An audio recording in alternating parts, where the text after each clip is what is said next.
and the buffer's gone. They said, well, we had it, but it died. It says that so that the dead trees are removed regularly and replaced by living trees. Right. Yeah. Yep, I'm okay with that. I think the important thing about this is we're giving some good criteria to the special use board, right? You know what I mean? So they know the right and left limits, you know, when somebody applies. And they also are working on their criteria of what they feel is going to be, you know, what they need to look at. So there's going to be more than just this. For everything regarding solar, the special use ordinance. Right. Okay.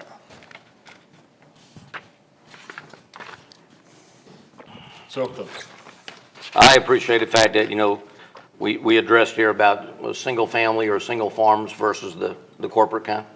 That's important because I used to have them on my farm, so I understand that. Yep. so if the special use permit board gets this and they read this, at a minimum, they have to have the 30-foot and the buffer, correct? Well, yes, so that they would be required to have both of those. Okay. And also the, I don't know which one it is, but, taking care of, you know, the property pre-construction conditions following. Yeah. So we're trying to make sure that the property owner is, taken care of also. As we have found with these, cell towers, you know, they use what they need and then that cell tower is left there and, I don't want to see that happen to a whole field of solar panels for somebody. I agree. It's not a good situation. It says to restore the subject property to its pre-construction conditions. That's good. Yeah. Yep, I agree. Yeah. And that was kind of my main concern with this was, you know, to take care of the property owner and also take care of the neighbors. Both things are, you know, I don't want to stop anybody from doing anything, but I want everybody to be taken care of properly. Now, you said that from the very beginning? Yeah, Yep. it's just, you go up towards North and South Carolina and you see a lot of this. There's no buffers, there's beautiful fields with tons of solar panels, and then there's some fields where you can see that they're out of service and they're broken down and, you know, it's not a pretty sight, and I just don't want to see something like that happen here. Susie, do you have anything to? Well, no, I have been trying to find a copy of this because this is a public hearing, so I don't know what the document contains. So I couldn't come prepared with questions. It was listed on, we had it on the, for like, what, 90 days? No, you had the draft, but you didn't have the final draft that will be approved today on the website. This has been, this has not changed for the last 60 days, has it, Robin? It's just changed according to the conversation with you. No, it was. You said in the last meeting that you would get with him to define the buffers. Yes. And then I was interested in reading what the buffer language is going to be, but it has, so the final draft that is what we're here to discuss has not been published, so therefore I could not read through it and come prepared with any questions I might have. It was not changed since the last meeting. It was not Well, changed. beg your pardon, it's been changed since the last meeting because the buffers were not defined. I thought the buffers were done at February's meeting. We didn't bring this up at the With last meeting. 30 It was at feet. February, yeah, I think it was at February's meeting. That Right, was, and you requested to get with the attorney in order to redefine the buffer. buffer, yes. So that's what I know specifically. I don't know what else because the document's not provided. And I want to ask the commissioners, what is the point of a public hearing if what you're here to approve or discuss is not provided? I believe it has been provided to all the county commissioners. Has Well, anyone this is been a not been? public hearing for the public to come and discuss it with you. So what's the point? Just please consider my position. Thank you. No, and I would say, I think the notice in the newspaper said that it was available at the commission offices. Now, I don't know if it was available anywhere else or not. In the paper. Has anyone come in and requested a copy of it? Yeah, I mean, it's by law, I mean, it's all by the law. Christina so- has a copy of it. Commissioner Woods, did I contact you? You did. on this You issue? did. Thank you. Yep, Yesterday? yes, Thank you. For a copy? yeah. Okay. Did we get her a copy? No, I did not. No. All right, well.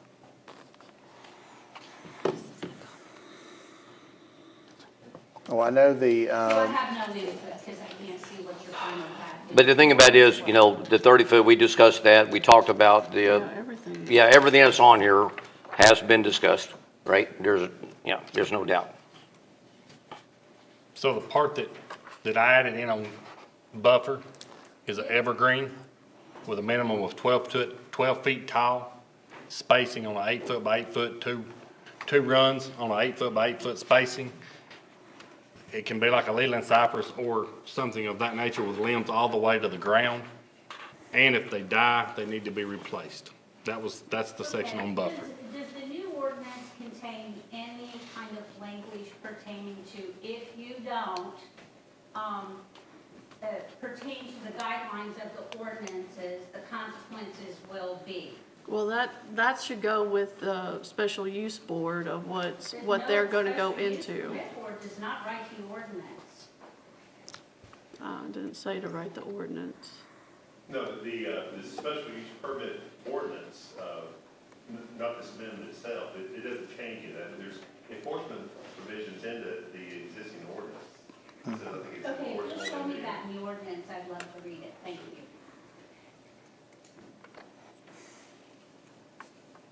any other questions or comments?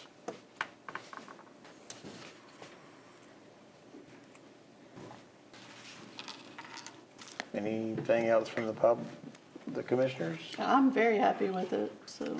Yeah, the thing that I had discussed, you know, with Robin and everything about, you know, making it 30 foot versus 50 and those kind of things, it captured in here. And I like the fact that we put it specifically, the board should also consider the following criteria. I think that was important for the special use board to have this criteria. And we had talked about, before, not just the buffers that Philip was talking about, but also about maintaining the property and returning it to how it was. It's all in here, so I'm satisfied with it. Well, and also to add to that, Bob, Yeah. with the special use board, they could go in and say, look at this property and say, that 30 foot's not enough.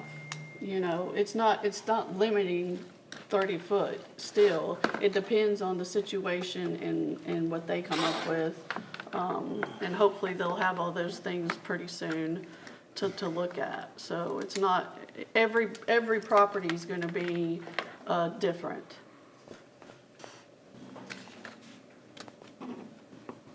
So mine's back to you, Robin. If I wanna put 40 acres or 50 acres or 100 acres of solar panels on my property, all I've gotta do is do this, get the special use permit board to agree with me, and I can do it. If I don't do what they say, what is the repercussions? So, permit's not granted, and then if you went ahead and did it in violation of that, the existing ordinance says we go to magistrate court and you'd be guilty of misdemeanor. So what if I, Includes injunctive powers. so what if I go along with it in the beginning to get it put in, and then I quit on that part and just, so does it still go as a misdemeanor? It would be, it would be.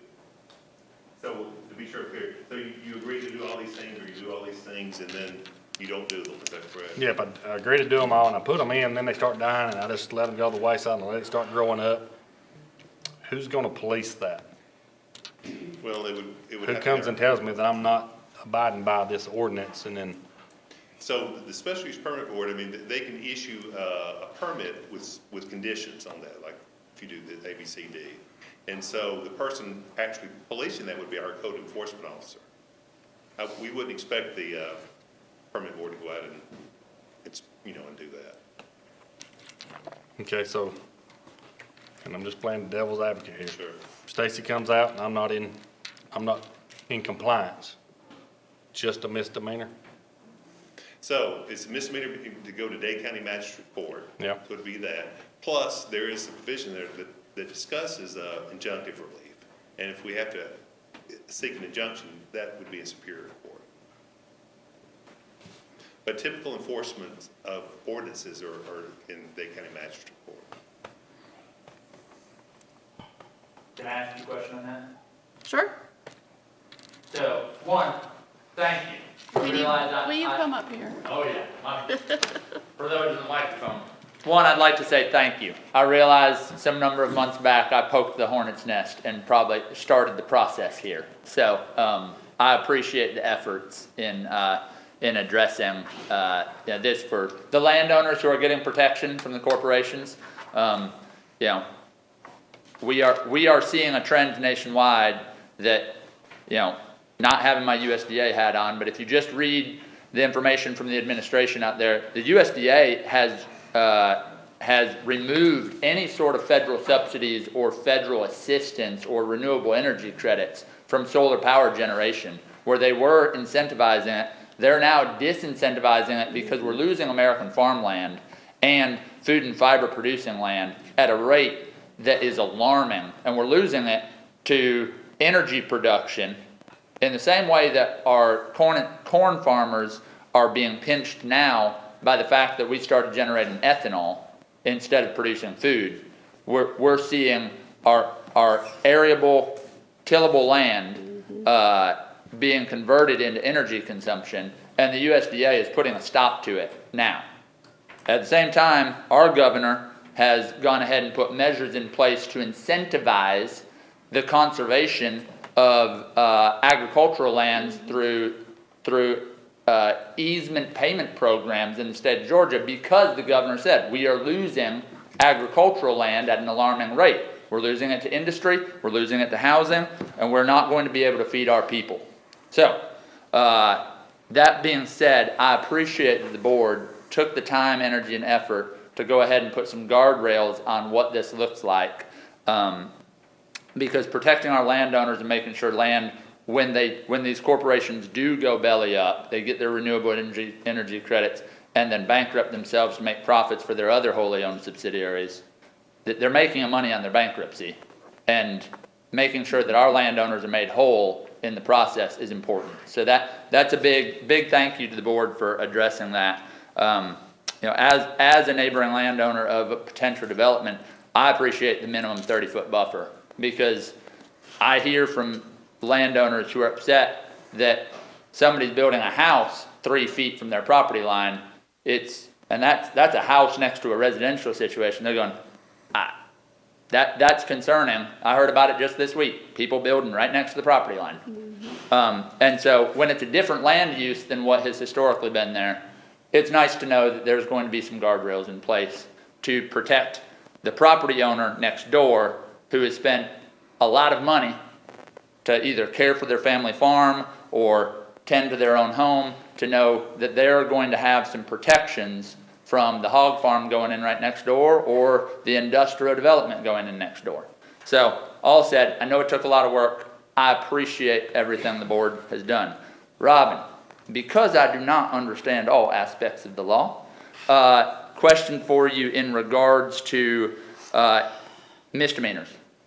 Corporations, if they were to be guilty of a misdemeanor, is that a pass-through onto the owners? Or if a corporation comes in, we hit them with a misdemeanor and injunctive powers,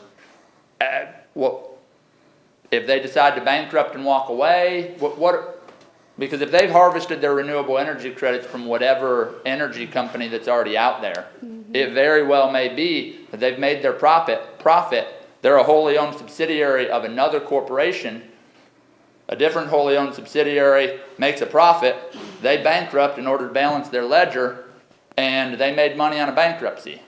I bring up that scenario because it is Yeah. a standard That's a good one, playbook yeah. that is being done by these people taking the renewable energy credits. It's not a made-up scenario. It is a playbook that renewable energy credit development corporations have been and are using, which is why I thought it was most important that our commission put in place the protective bonding for our landowners so that we don't have blight and we don't have landowners losing their property because these corporations aren't coming in and buying our land, they're leasing it.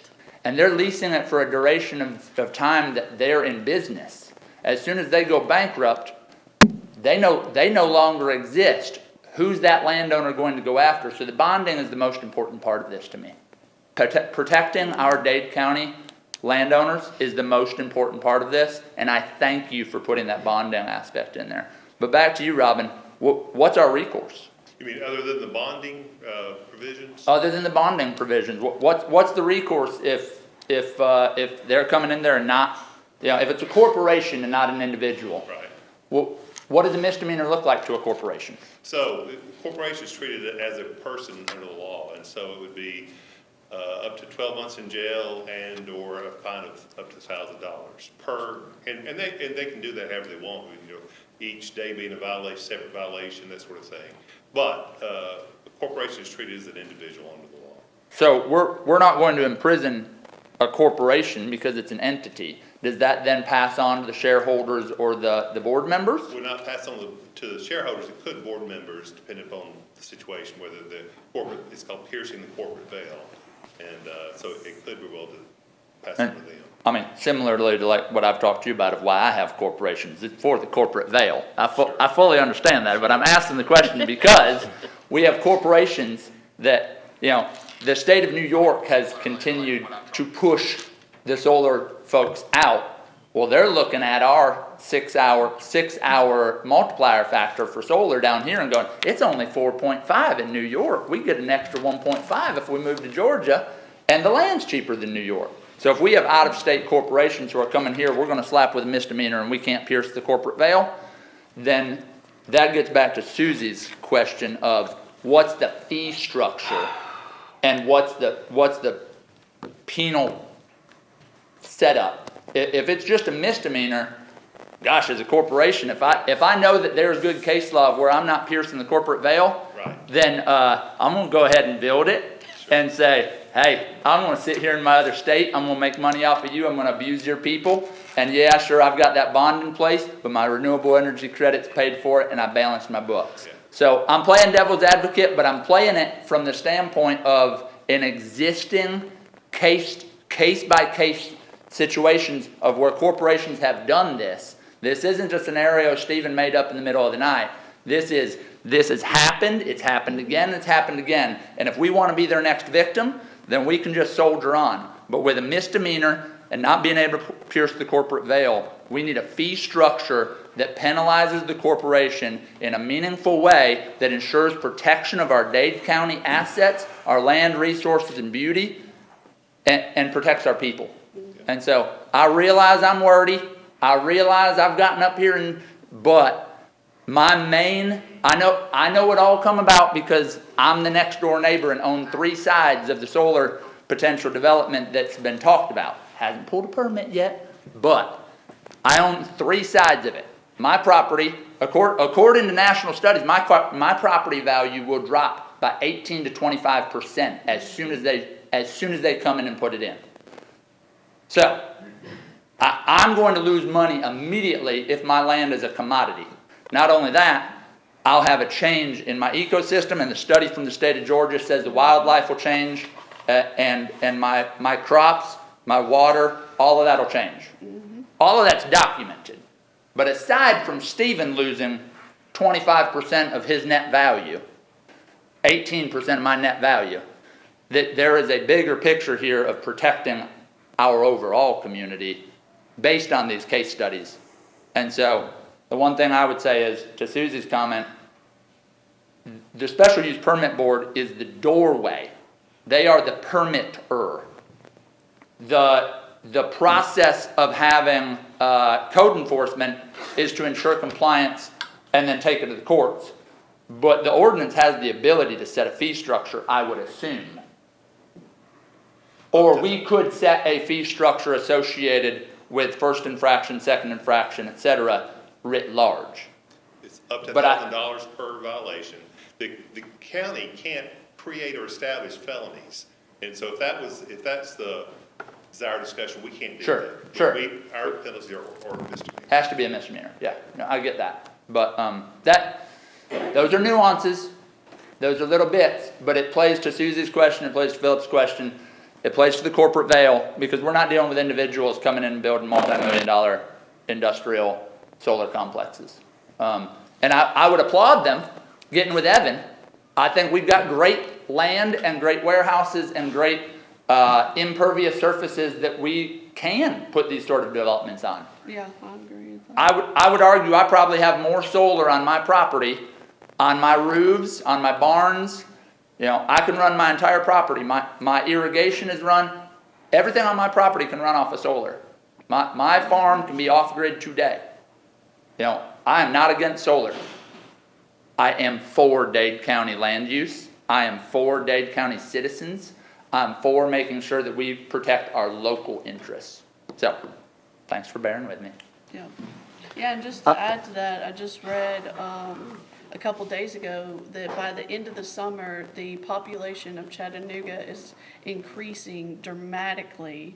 So you know where those people are, they're buying property here for those types of things, they're looking here for, purchasing, rentals, so, you know, it's all coming, so to me, it's very important that this, special use board gets to work and, starts knocking down all of these, items that that's gonna hit us before they hit us. I feel like we have a pretty good, board right now that, is willing to work, and I'm hoping that, they'll get some good work done in the next couple months. I just want to clarify, if I, as an individual, want to put solar on my house, I do not need a permit? No. I just wanted to clarify that for the public, that's all. Okay. Yeah, as we speak, I have a solar, panel on my gate that opens and closes. I understand.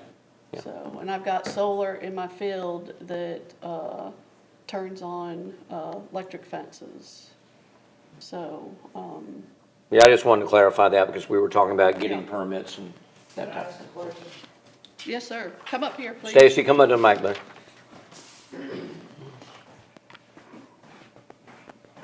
I've had it brought to my attention, Dollar General store has contacted me, I think I mentioned that to you, Don. They're wanting to put solar panels on some of their stores. Does this hit like an individual, or does this hit as corporate? Well, it depends, like, to do their, like, on top of their roof or something like that. Yeah, they're fine.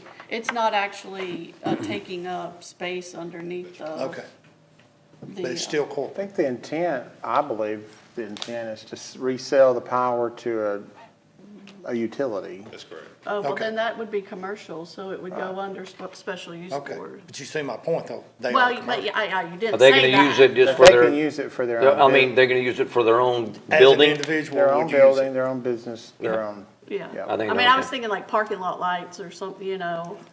I don't know what they want with it. But the thing about it is, they're not going to infringe on any more property, right? You know, it's going to be on their roof. I don't have an issue with that myself. But if they're selling it, they're gonna have to get a permit, yes.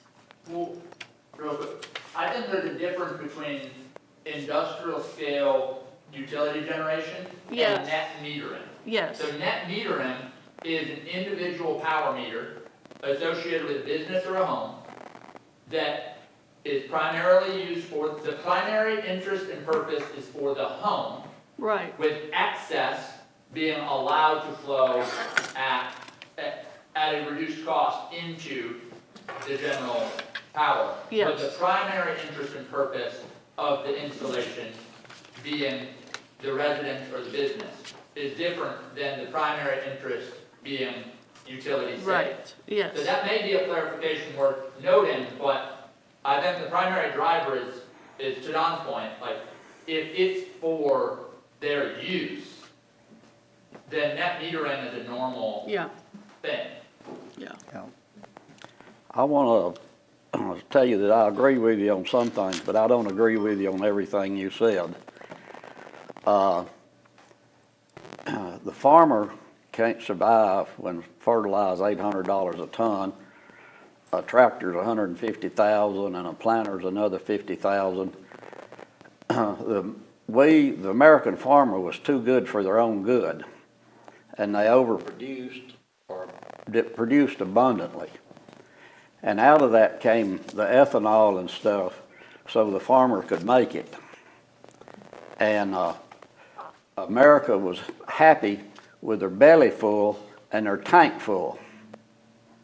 So I have a little different tin on the circumstances and how they got there and where the public is. And maybe, maybe we should put an ordinance that people can't build within, like you couldn't build within a certain footage of your lot. It might be, if it's good for the goose, it's good for the gander. And a lot of counties have those setbacks on construction. Oh, yeah. Most do. Yeah. I received calls yesterday about the same situation. A landowner on Lookout Mountain, gentleman's building a garage within 2 feet of his property line. We don't have anything in place to stop it. The state says, let's go by city or county ordinances, and we don't have that. Yeah, I mean, I have that same situation. My mom's property is completely empty with trees. Cousin's house is 2 feet from the property line. Somebody went behind on the Walker County side, put a house 2 feet right on that property, thinking, I guess it's open, but we're gonna build a house there eventually, so it's like, they're gonna be right on the property line. I mean, I wouldn't have put a house there, but, We didn't. All right, is there anyone else who would like to speak? Any other questions?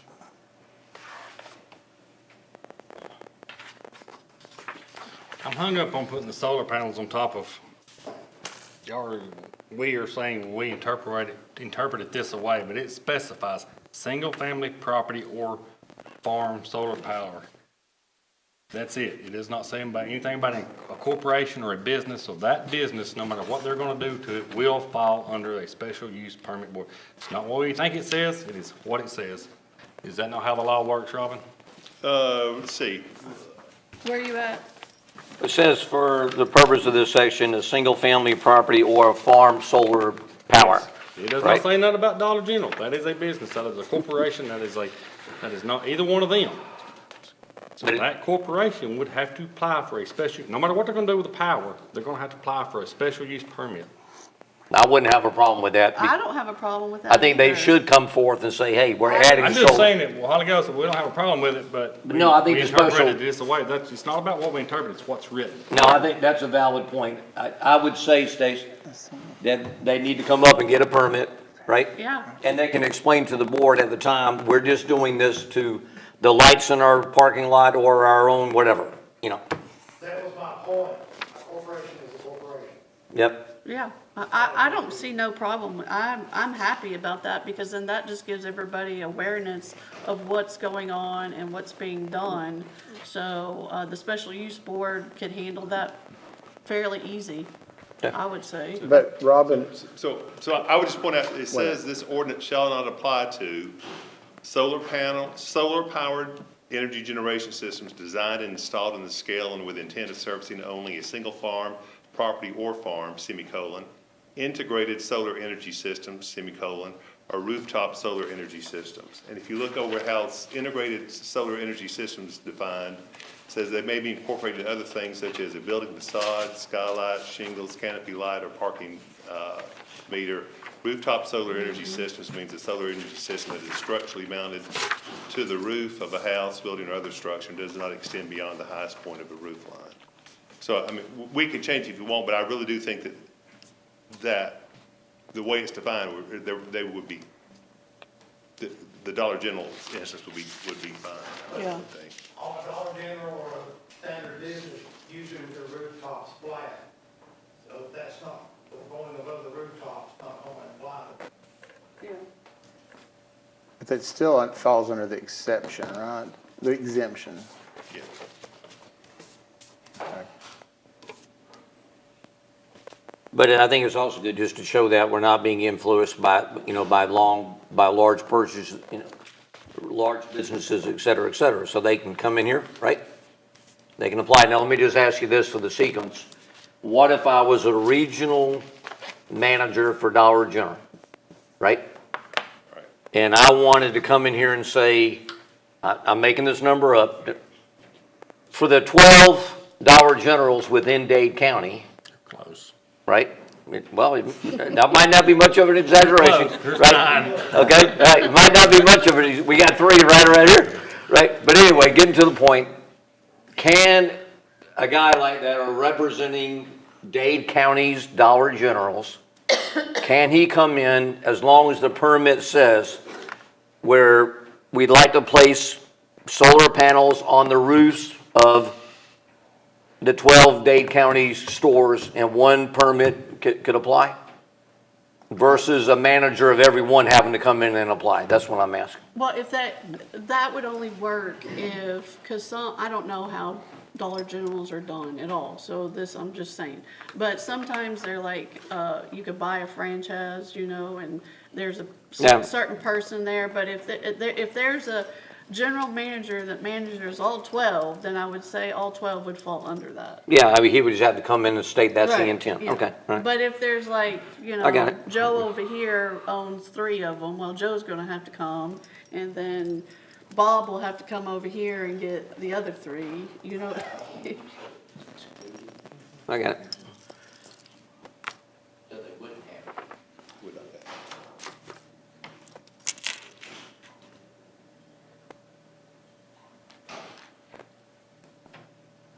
Any other questions?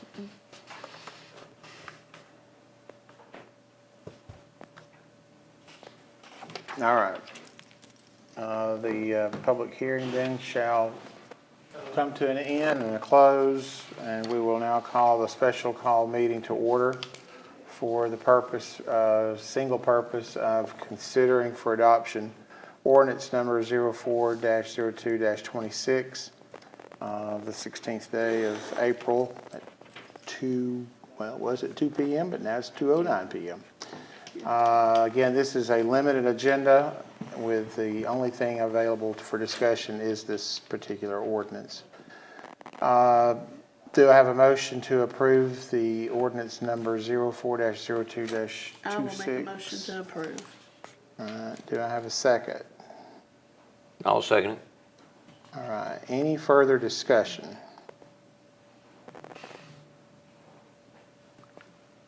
All right, hearing no discussion, we'll call for the vote. Dr. Pullen? Yes. Mr. Hartline? Yes. Mr. Woods? Yes. Mrs. Bradford? Yes. And the chair votes yes. That's a unanimous vote, and the ordinance is hereby passed and shall be effective according to whatever the effective date was listed. All right, no other advertised business. The meeting shall be adjourned. Thank you. Can I chat with you?